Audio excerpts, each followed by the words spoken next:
Welcome to the Human Experience Podcast, the only podcast designed to fuse your left and right brain hemispheres and feed it the most entertaining and mentally engaging topics on the planet. As we approach our ascent, please make sure your frontal, temporal and occipital lobes are in their full upright position. As you take your seat of consciousness, relax your senses and allow us to take you on a journey.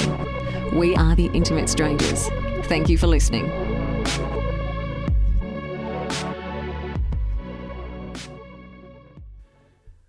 Welcome to the Human Experience Live show. We have an incredibly entertaining show planned for you guys today. So sit back, grab a drink, enjoy this conversation. My guest for today is Mr. Norman Ohler. Norman Ohler is a journalist, novelist, and screenwriter. His articles have been printed in many high-level publications. Today, we're going to be covering his first nonfiction book titled Blitzed, Drugs in the Third Reich, a book that looks at how methamphetamine was utilized by the Nazi war machine. His book has since gone international bestseller and has been translated into over 25 different languages. Norman, it's a pleasure, sir. Welcome to HXP. Thank you for having me. It's good to be on your show. Yeah, thanks so much for making the time for this. It's pretty late for you over there. You're based in Berlin, isn't that right? Yeah, it's midnight here in Berlin. There's a rain shower coming down because it was a very hot day. So I think everyone in the city is still awake because it's just been too warm, and it's actually the shortest night of the year tonight. Huh. Okay, I mean that sets the stage for sure. Why don't you paint a little picture about your background? You know, get us started into how you decided to write this book as well, please. I always wanted to write something about those dark Nazi times because it's the most fascinating period in our history. Well, at least in our German history. But I never really knew what to write about it, and so much has been written about it. So it's kind of hard to figure out what take you want to go into. So when I spoke to my grandfather when I was a teenager about the so-called Third Reich. Third Reich, by the way, is a Nazi propaganda term, so I actually don't like to use it that often. When I first spoke to him about it, asking him what his role was, and heard stories of a country that was ruled by an orderly leader and a system that was very disciplined, and Nazi myths like that he was still transporting in the late 80s, I thought that really at one point I want to have a closer look at this. But as I said before, I didn't really know what I should examine until about, when was that? Like longer ago, 9 years ago, a friend of mine told me that the Nazis used all these drugs, and that was completely contrary to what my grandfather has always told me. He would, if you listen to his stories, and then you hear my friend saying the Nazis used all these drugs, it didn't match up. So I started to do research. Well, first of all, I asked my friend, what makes you say that? What gives you this impression? And my friend who told me this, he's a DJ in Berlin, and he's quite knowledgeable about drugs and also about Nazi Germany. He's interested in history, but how would he make the connection that there had been a lot of drug use? And he told me this very unusual story. He said that a friend of his, an antique dealer in Berlin, had found an old medicine cabinet in an old East Berlin apartment, which had a couple of packages of medicine called Pervitin inside. Mm-hmm. And this friend of my friend, he swallowed some of these pills and said that they still had a very potent effect on him. So this kind of curious story that there was a medicine called Pervitin, and that these pills, even though they were 70 years old, were still having a stimulating effect. That kind of got me interested, and then I researched what was the content of Pervitin, and then it got really interesting because the content of Pervitin is methamphetamine. So I had to conclude that methamphetamine had been used in Nazi Germany in normal medicines that were being sold, apparently legally sold, and that got my research started. Okay, and I mean, you started. I mean, in the opening pages of your book, you went and visited the Temmler factory, right? Yeah, Temmler was the manufacturer of methamphetamine. It was at the time medium-sized pharmaceutical company in Germany that actually became a large pharmaceutical company in Germany because methamphetamine was such a successful product. When they started out with developing methamphetamine, they had no idea actually what it really was. They just realized that if you take it, you feel somehow energized. And to be energized was the big buzzword of those times. I guess just like it is today. I mean, we all need as much energy as we can the whole day in order to perform at our best. So this was already true in Nazi Germany. So Temmler created or paid for a huge advertisement campaign. They thought methamphetamine could become as popular as Coca-Cola, which was the number one drink in Nazi Germany. Not only because it was brown, which was the color of the Nazis, but also because it gave you like an extra little boost. So Temmler thought with methamphetamine you got a much bigger boost. So they advertised it across the board, and it did become a big success to the company. In 1938, it came on the market, and it quickly flooded Nazi Germany. So in Nazi Germany, methamphetamine was a legal, very popular product. So this is a very unusual situation, I thought.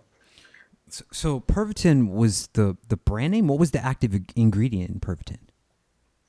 Methamphetamine. Oh, okay, and I mean, if we just take a step a little bit back, I mean, was this available over the counter without a prescription? Yes, it was.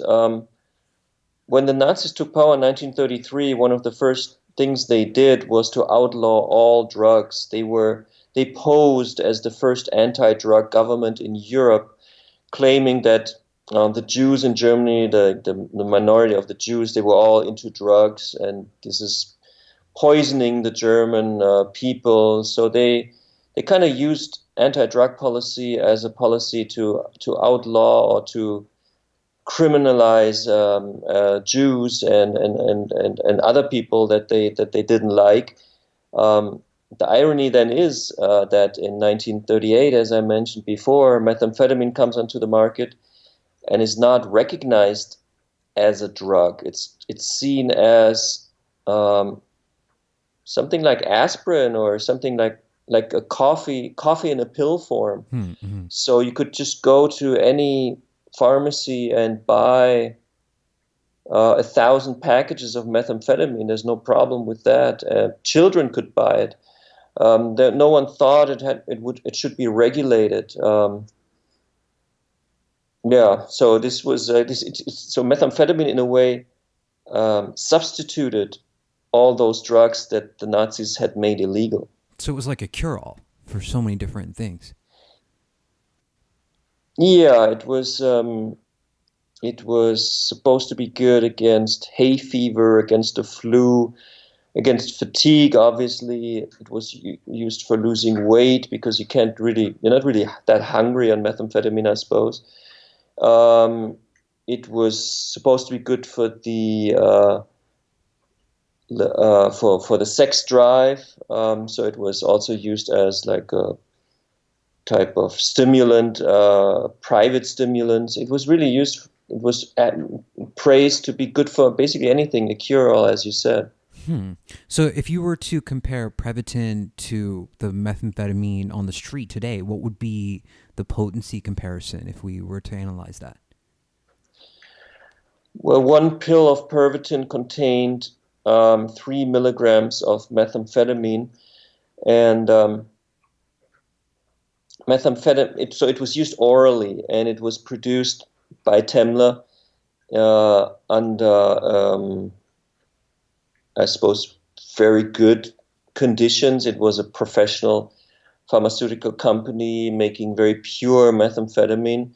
So that's very different from the street crystal meth that is cooked in I don't Bathtubs. know, yeah, trailer parks or Sure. wherever it's cooked, or slums in the Czech Republic. If we talk about Europe, so, so I guess taking a line of crystal meth is much more dangerous than swallowing a pill of Pervitin at the time, because the substance was controlled. It was it was, every pill had the same amount, and it was clean, and the quality was assured. All of that Hmm. stuff. So I guess for a crystal meth consumer these days, it would be a dream to take a Pervitin pill.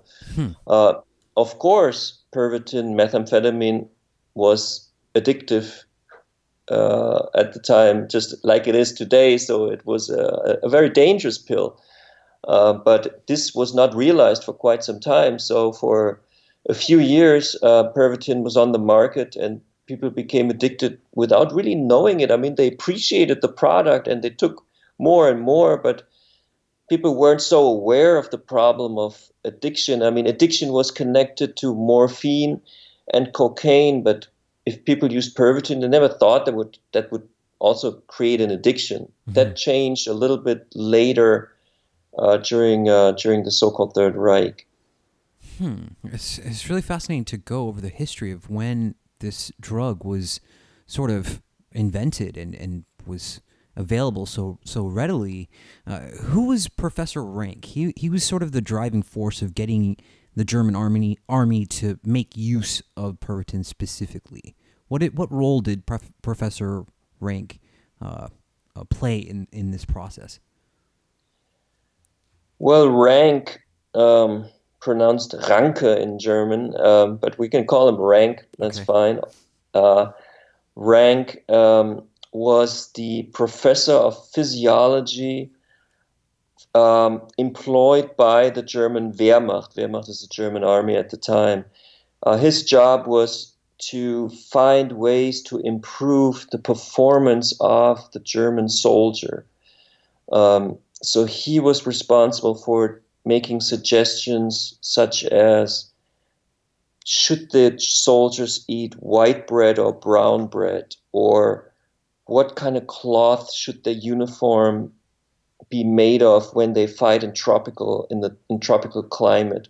So he was concerned with all kinds of things, and one of his main interests was to combat fatigue, because he said, and he wrote about it even before he discovered Pervitin. He wrote that a tired soldier is not a good soldier, because a tired soldier doesn't shoot accurately anymore and is not good in combat. And unfortunately, human beings do get tired in the evening or after a lot of hours of daytime. We humans do get tired. So he thought, wouldn't it be great to find a way to make a soldier combat ready for like 24 hours? Hmm. And then when Pervitin came on the market, and people talked about it, and probably some friends of his talked about it, or he saw an ad by the Temmler company in the subway car in Berlin, or it's not clear how he first heard about Pervitin, but Pervitin was very known in 38 in Germany. There was even chocolate on the market that was laced with methamphetamine. So he knew about it, and he then started doing some research, and there were some universities in Germany that had done research on methamphetamine, and some of these papers that had been written on methamphetamine had included the fact that methamphetamine makes you less tired. So Rank became very interested in methamphetamine and did tests among young medical officers in his institute, and concluded after he'd done these tests with these young students, giving them either methamphetamine, caffeine, or placebos. He found out that the people on meth were actually able to stay awake longer, and he was thrilled with those results. And he suggested this to his superiors. He said, "We have to use this. This will give us an advantage over our enemies," because at the time no one had thought about using something like methamphetamine to keep a soldier from sleeping. I mean, that was in a way a genius idea that he had. So he made it his job to make sure that methamphetamine would be introduced to the German army, and that's how the army became interested in the medication. Okay, so fast forwarding a little bit, in April 1940, the World War II kicks off in 1938 or so, right? World War II starts September 1st, 1939, with 1939. Okay. Germany attacking Poland. And in April 1940, the stimulant decree was issued. So that was sent out to all the medical doctors in the army, advising them on how to use methamphetamine. What information did the decree contain? What was in this decree that people needed to know? Well, when Rank suggested that methamphetamine should be used on a large scale, this was in summer 39, just before Germany attacked Poland, his superiors had no clue really what he was talking about. The German Surgeon General, he basically declined it. He said that this was not really of concern to the German army to now use Periton. He didn't get it, basically. And then when Germany attacked Poland, Ranke wrote to all the medical officers in the field, asking them to report back to him their experiences with Pervitin, because he knew that many medical officers brought Pervitin on a private basis. They just bought it from pharmacies and distributed it, but there was no regulation. And for Ranke, that was in a way a nightmare, because he knew that methamphetamine is a strong drug, and to have millions of soldiers out there in the field fighting, a lot of them using a very strong drug without any regulation, for him that was a very risky thing. So before Germany attacked France, he again made the point, and he said, we have to regulate this, and we have to actually stimulate the consumption of methamphetamine. And this had to do with the strategy that Germany was applying in their attack on the Western Allies, in their attack on Belgium, the Netherlands, and France, which started in May 1940, because that attack was the real. It was the blueprint for the so-called Blitzkrieg. Blitzkrieg is a German invention which translated means speed war. So the idea is to overrun the enemy within a short period of time. In the first couple of days, you advance so quickly into enemy territory that the enemy forces are overwhelmed and are beaten within the span of, like, let's say, a week or two. Mm-hmm. That was the plan that they implied in France, and they wanted to go through the Ardennes Mountains, which is a mountainous terrain in Belgium that the French and the British didn't really defend, because they thought no army could go through this very difficult terrain, especially not with tanks. Because you have to move very slowly and you have to rest at night, and it would be, for an army, it would be very dangerous to go through that terrain. But this was exactly what the Germans did, and with the help of methamphetamine, they didn't have to rest at night, so they were able to race through those mountains within 3 days and 3 nights without stopping, reaching France within those 3 days and 3 nights, while the British and French allies were still in the north of Belgium, expecting the attack of Germany to come from there. So the Germans completely surprised the West, and they were only able to do that because they were taking 35 million dosages of methamphetamine. Mm-hmm. So their whole advancing army did not need to sleep for several days and nights. So Ranke was envisioning that. He said, because the plan had already been laid out in February. In February, Hitler had decided, we will go through the Ardennes Mountains. Our soldiers will not sleep, because they're German superheroes who don't need to sleep. The generals all said, well, they have to sleep. They're just human beings. And then Ranki's hour kind of came, because he said, well, I have something that can turn them into those superhumans that don't need to sleep. So he wrote down the what you mentioned, the stimulant decree, which is a 2-page paper. It's the first paper in in military history that describes how a whole army should use a very powerful synthetic stimulant, in this case methamphetamine. It describes to the medical officers what is methamphetamine, namely a stimulant that keeps you from sleeping, that keeps you awake, and then describes also some other effects that happen on methamphetamine. For example, that you become more aggressive, that you lose some of your fear, some of your inhibitions.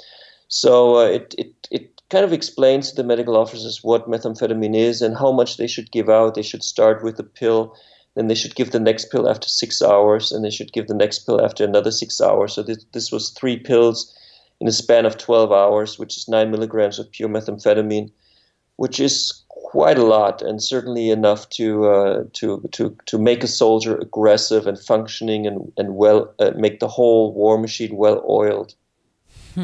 Okay, so I mean, different branches of the military were taking different amounts, right? I mean, how many total dosages would you say went out? Did you say millions of dosages of this drug went out? Well, there's a paper in the military archives of Germany which give the exact number of pills that were ordered by the Wehrmacht from the Temmler Company, and these are 35 million dosages just for this Western campaign. There are no records of how many pills of those 35 million were actually taken. I assume that most of them were taken because there's lots of reports of how the drug was distributed. So it's pretty clear that the pills were distributed to the tank troops, especially because the German strategy was to use the tanks as the leading weapon in the attack, which was a very unusual tactic. Usually the tanks would stay behind, the infantry would race forward, and the artillery would fight, and then the tanks would kind of come from the back. But the Germans kind of reversed that lineup and said, we're going to use the tanks kind of as race cars. They should race into enemy territory as fast as they could and as far as they could. And tanks actually are quite fast machines. So that's what the Germans did, and so the tank troops basically were all methed up, and in fact didn't stop racing until they had reached the Atlantic. So when they had, after 3 days and 3 nights, reached the French border town of Sedan, they should have stopped. This was Hitler's plan. We get there and then we stop and we regroup and then we see how the battle continues. But they were so hopped up that they just continued to race forward through the whole country of France until they reached the Atlantic. They basically couldn't stop anymore. They were just fighting and conquering. Jeez. And they were an unstoppable force. And the first rumors of the unbeatable Wehrmacht made their rounds. The French became really scared. They basically gave up very quickly. The Belgian forces gave up. The Dutch forces gave up. Nothing could stand in the way of those crazy German war machine that was fueled with drugs, but also that had a brilliant strategy. So you cannot say that it was just the drugs that made the German victory in the West. It was the drugs combined with the strategy, with the extremely good training of the soldiers, with the Luftwaffe coordinating their attacks with the tanks on the ground. Mm-hmm. So the overall package was very effective. But the drug methamphetamine played a crucial role in this setup. Okay, I mean, a question just popped up in our chat box. I think it's relevant here. Did the soldiers have a crash after they took all this stimulant to march for 3 days? And any health effects for them? Well, one of the most famous tank generals, his name is Guderian. He had the idea of this campaign through the Ardennes Mountains together with Rommel and von Manstein. These three kind of unconventional tank generals suggested that to Hitler. And Guderian, after France was taken, said to his men on record, he said, quote, I have asked you to stay awake for 3 days and 3 nights. You managed to do so for 17 days and 17 nights. This is of course a crazy number. Even on methamphetamine, I think it's impossible to stay awake for such a long time. Mm-hmm. But I think they did stay awake for a very long time and then had short breaks of rest and sleep. And then again, they would go for a very long period of time. So that's what Guderian means with these 17 days and 17 nights, where basically they had hardly any pause. So it is, of course, no surprise that after those few weeks, they did crash. They came down big time. But at that time, France was already beaten. So the victory was theirs, and then they could really rest. And Ranke drove to the front because he wanted to see how his idea basically worked, how his Pervitin worked. And he took photos.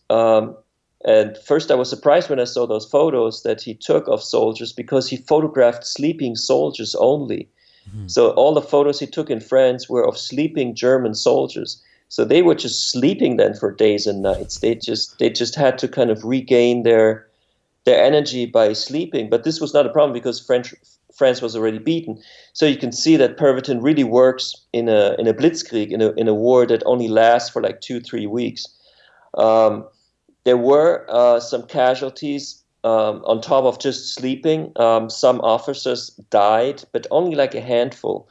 So methamphetamine increases your heart. Your heart starts racing. So some officers actually had heart attacks and died, but really not many. And Ranke reported this, and the army said, "Well, this is unfortunate, obviously, but it's just a few men. So this is nothing compared to the overall, glorious victory we have just achieved. We have to take these casualties into account." And I mean, when we're talking about methamphetamine, what effect is it having on the brain when you're taking it? Methamphetamine lets your brain release a lot more neurotransmitters than the brain usually releases. Or you could say, in a situation of extreme danger, your brain will release everything it has to put you on the highest alert it can put you. If you're attacked, if you walk through the woods and a bear attacks you, this is a methamphetamine moment in a way. Without taking methamphetamine, you're fully there trying to figure out, how can I get out of the situation, or how can I beat the bear, or how can I run away? Mm-hmm. And if you take methamphetamine, even if you sit in a chair at home, it kind of simulates a similar situation. So methamphetamine it kind of energizes you, but for a high cost, obviously, because after a while you have to replenish, you have to take a rest, your brain has to replenish those neurotransmitters. It has to refill, basically. Sure. So it doesn't really make sense to take methamphetamine sitting in a chair doing nothing and be totally overexcited. But it does make sense for a fighting soldier. Mm-hmm. And that's why the Nazis were the first army in the world to take methamphetamine. But in a way, they set the example. Other armies have very carefully studied what the Germans did and have found their own stimulants to supply to their soldiers in order to also make them more combat ready. But the Germans really were the first army to do so, and for the first 2 years of World War II, they were the only ones, because it took the Allies a while to realize what's going on here. Yeah, that was my next question. Actually, was, let's say that a German plane goes down, the Allies discover Pervitin in the plane. And I mean, when did the Allies ever dose their soldiers with drugs? Has this been recorded at all? You're absolutely right. German planes were shut down over England, and British the Brits found methamphetamine in those planes and examined it, and also had knowledge, obviously, of amphetamines, because amphetamines, which in street slang is called speed, was already available before methamphetamine was coming onto the market. Amphetamine, Benzedrine, as the brand name was an American product. Benzedrine was an American product of the 30s, and which was still sold, decades later. The beatnik generation, they always talk about the Benzedrine pills that they pop. So also the Brits knew that what stimulants are, but methamphetamine was a stronger drug. So they examined it, and they wondered whether they should also use it for their pilots, then decided against it because they thought it's too strong. The side effects are too strong. But they realized that maybe they have to do something at least. So they decided to use amphetamines later in the war for their pilots and also for their ground troops. So when German troops and the British troops, Montgomery and Rommel, battle in North Africa, Rommel's people are on meth and Montgomery's people are on speed. Okay. So we're starting to paint a picture of what was going on during World War II, and I mean the huge role that methamphetamine was playing in the Blitzkrieg, and how it was driving the German forces, right? So there was a point in the war, the Blitzkrieg reached Dunkirk, but they failed to trap the British soldiers were trapped, and they failed to attack. The Germans failed to attack. What role did the methamphetamine play in this scenario?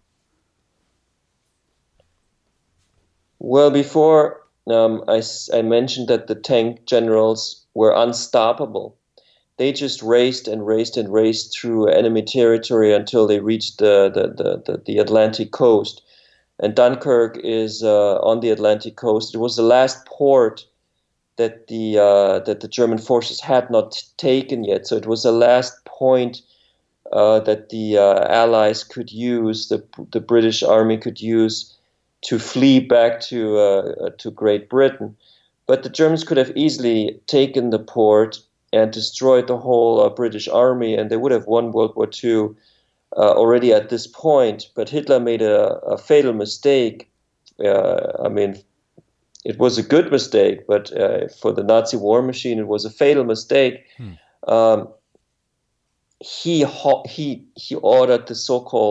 issued the so-called halt order, Haltebefehl.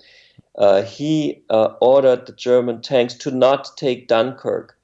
This is an order that has puzzled historians since the order was given out. I mean, the Brits couldn't believe their luck. The German tanks could have destroyed them, and they just stopped and waited for the British to enter Dunkirk and then evacuate by way of ships through the Channel back to Great Britain. What is an explanation for this halt order is that Hitler felt extremely uncomfortable with the tank generals racing faster than he could orchestrate the campaign. He was sitting in his map house, looking at the map of France, and his adjutant just told him where the troops were, and Hitler was always lagging behind. He was not controlling the campaign anymore. So telling the tanks to stop now was a way for him to get back in control. So he was a serious control freak. So having control of his army was more important to him than letting his army go and destroy the enemy. The second point is that Goering, number 2 in the Nazi state and head of the Luftwaffe, the Air Force, and Goering was a morphine addict. He regularly used morphine since 1923.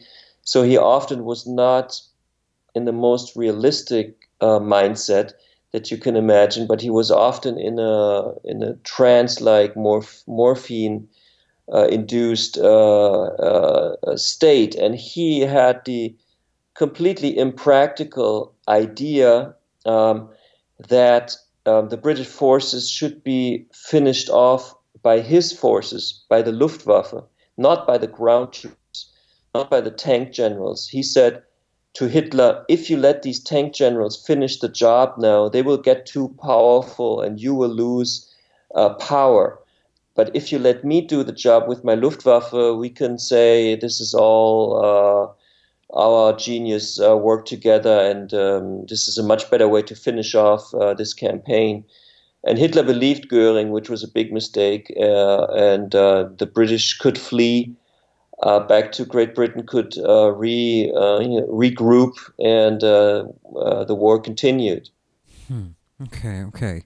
So, Dr. Morell was a really interesting character in the war. What part did he play in regards to Hitler and the treatment for Hitler? Morell was a celebrity doctor in Berlin, treating actresses and aristocrats and wealthy people. He was a Dr. Feelgood. And in 1936, he treated the photographer of Hitler. And the photographer of Hitler, a guy called Hoffmann, was so happy with the treatment of Morell that he introduced Hitler and Morell, because Hoffmann knew that Hitler was suffering from severe stomach cramps all the time, bloating and gas. And Hitler really had problems with this extreme pain.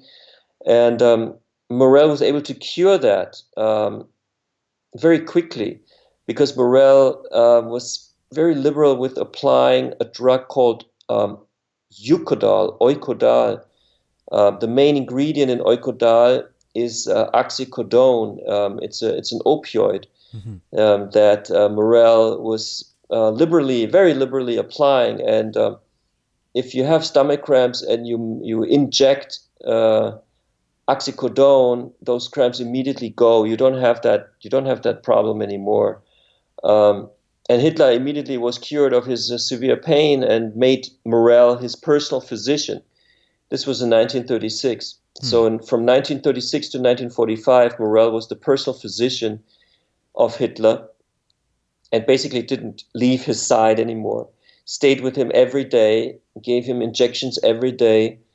And this very much changed the way or the character and personality of Hitler, who had always been very proud to be a teetotaler, an abstinent person that didn't even drink coffee, no alcohol, vegetarian, a total health freak.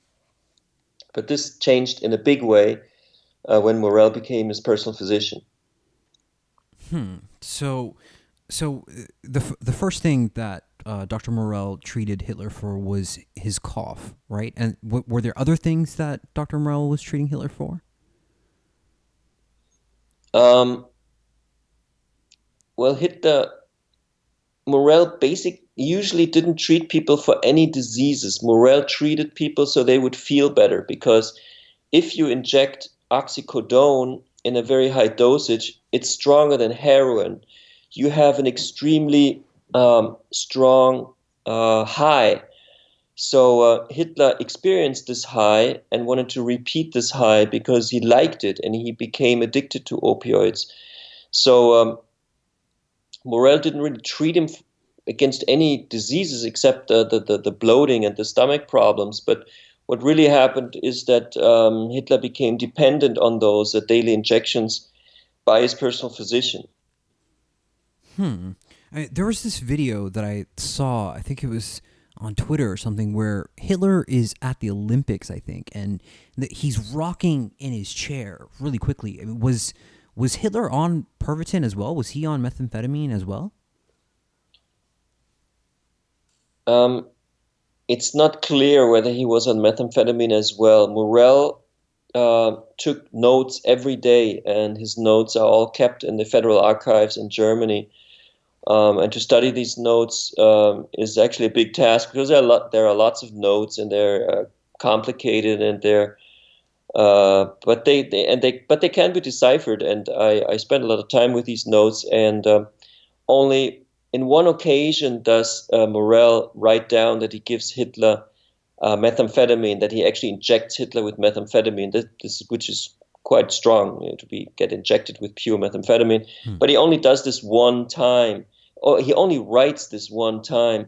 But what he does do is Morell develops a medicine that he produces himself. He has a pharmaceutical company himself, and he produces a medicine called Vitamultin, which is a supplement, you could say, of several vitamins. So he kind of invented the vitamin supplement. This was his idea. He said, if you take this every day, you won't be sick at all, and it's good for you. And this Vitamultin that he developed a special form of this Vitamultin for Hitler. It was always wrapped in golden foil, and Hitler received one of these supplements each day with lunch. So whenever he ate lunch, there was a Vitamultin next to his plate. And there's one report of an SS doctor that gets a hold of one of these golden wrapped Vitamultin and lets them has them examined in a lab, and the lab result shows that these Vitamultin supplements contained methamphetamine. But I did not see this lab report because, unfortunately, or I don't know if it's unfortunate, fact is that the SS doctor lost this report. So we cannot really be sure if methamphetamine really was included in Vitamultin, but it's possible. I would say it's probable, but as a historian or as a researcher, I cannot say that it's guaranteed that he used methamphetamine as well. It's guaranteed that he used lots of drugs, especially opioids, which also make you euphoric if you take them in high dosages intravenously. He also took quite a bit of cocaine. Whether he did take methamphetamine, as I just said, is unclear. Okay, so other than cocaine and unsure about methamphetamine and the opioid Eucadol, what else was he taking then? Well, I mean, cocaine and heavy opioids is already quite a lot, sure. But he took, in fact, over 90 medications on a regular basis, including some crazy stuff like the extracts of testicles of bulls to increase his stamina. He really liked pig's liver extract, which in a way doesn't make him a vegetarian anymore. He actually uses a lot of hormones that are harvested from slaughtered animals. At the time, I mean, it sounds crazy, but at the time, people did believe that animal hormones, and probably still people believe that today, eating things like liver, like it's kind of old school to eat liver, but people eat liver because people say it's full of nutrients, and it probably is. But to get like a liver extract injected into your veins is somewhat. I consider this crazy. Sure. But Morell did this so Hitler received a lot of steroids, hormone preparations. His drug cocktail is completely insane, and is the absolute opposite of being an abstinent person, which was the very image that he tried to portray the whole time to the world, especially to the German people. What was the bunker mentality that Hitler had? And do you think the drugs that he was on affected his reasoning and the reason that the bunker mentality happened or existed for him? Well, his thinking in a way never changes. Hitler is a racist criminal already when he's already in the 20s, when he writes his hateful book Mein Kampf, which is a racist book which already outlines his policies. And I do not think, or at least there are no records that at this time he was using drugs to come up with these ideas. So we cannot really say that drugs form his racist look on the world.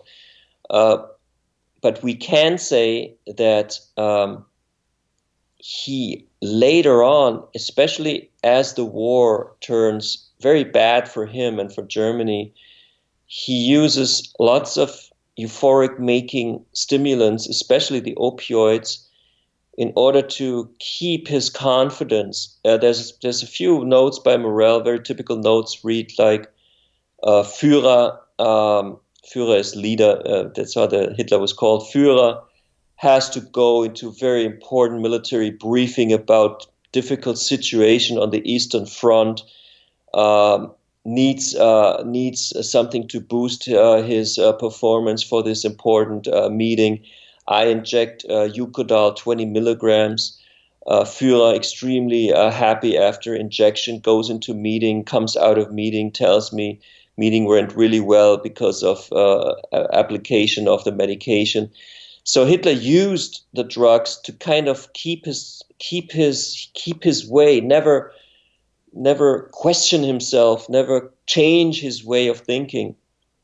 So he uses the drugs to stay narrow-minded in a way.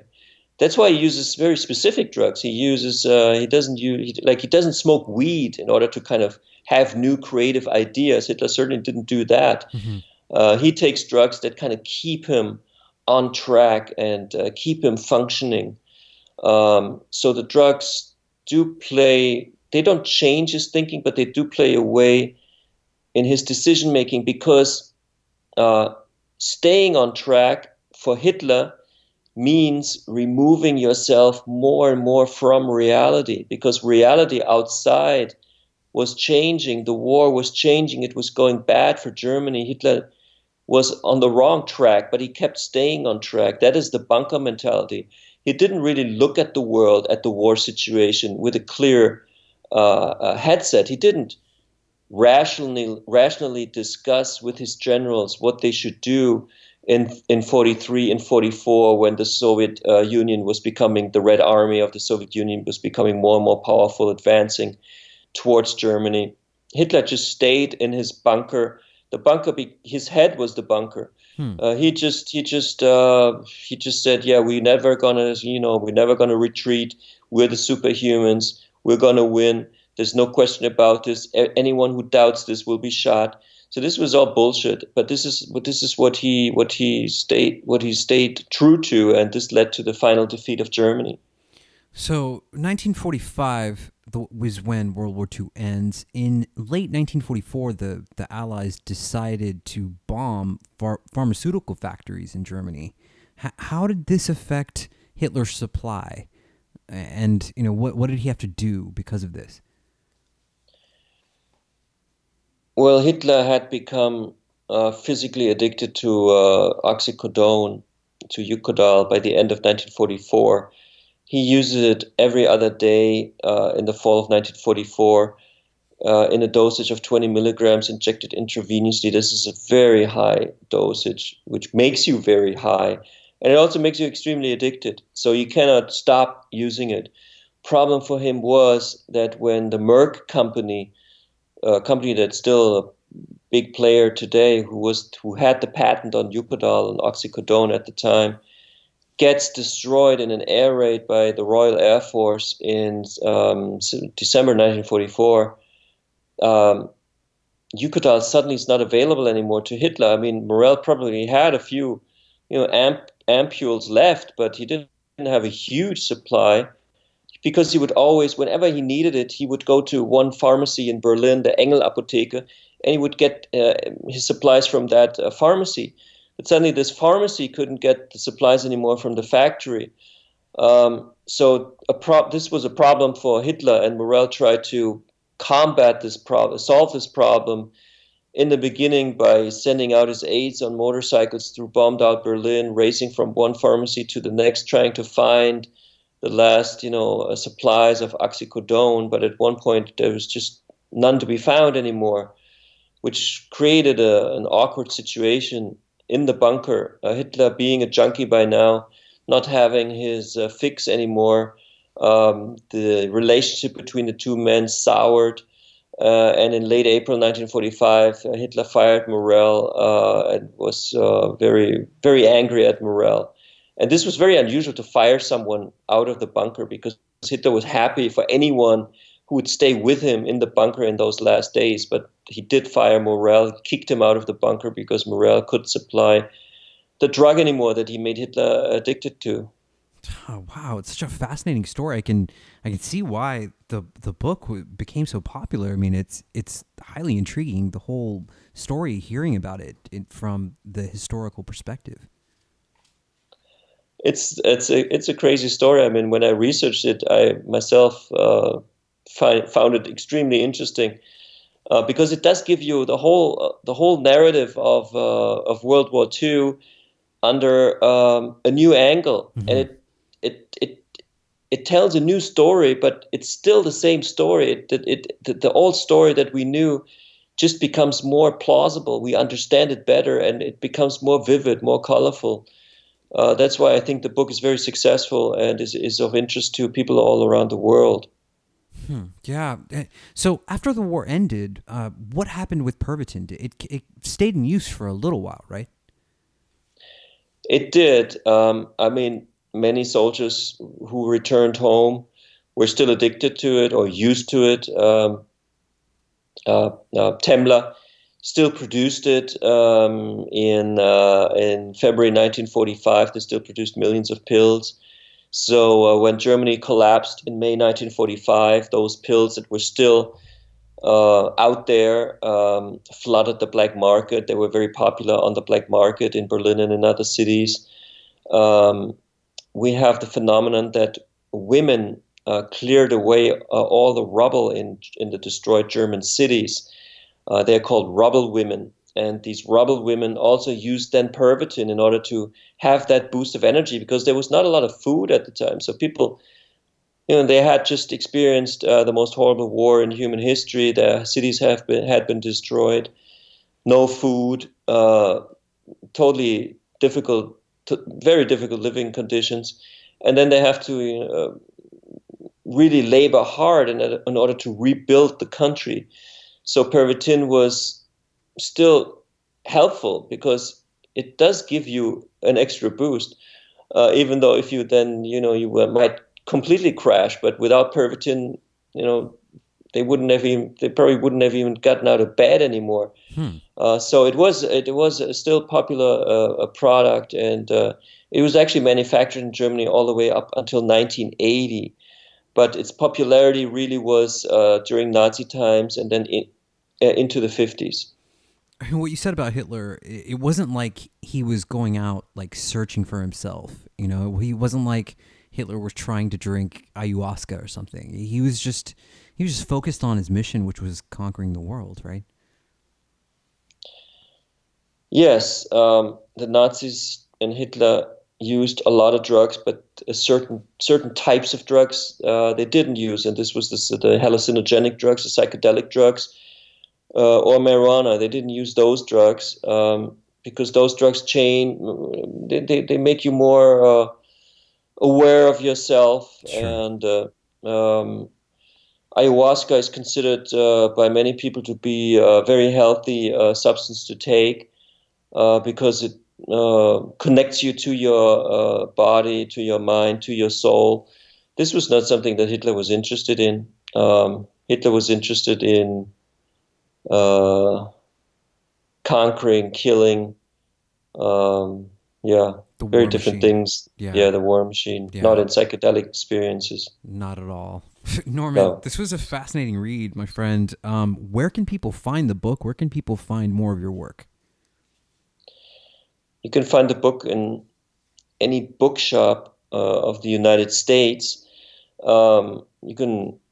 And it's very easy to get a hold of Blitzed, the book. You can also follow me on Instagram, Norman Ohler. You can follow me on Twitter. You will get more information on my work and also on the next book, which is called The Bohemians, which will come out in the United States in June 2020.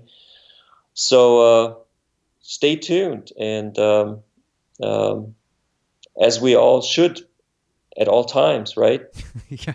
Is there a website that people can go to where most of your work is, or just the social media platforms? Yeah, you can go to normanohler.com, and you will find my books and my work and some of the film work that I've done. So that also gives a good impression of my work. normanohler.com. Okay, guys, you heard it here. The book is called Blitzed, Drugs in the Third Reich. My guest, Norman Ohler, written by my guest, Norman Ohler. If you're listening to this on YouTube, make sure you click subscribe, click the little bell so that you get notified when we go live. If you're listening to this in the podcast version, please get over to iTunes, leave us a review. It really helps us reach more people. And one of the biggest compliments that you can give us is by sharing what we do with your friends, family. Thank you guys so much for listening. We're going to get out of here. Got here a little bit late today. So thank you guys so much. You will hear from us next week.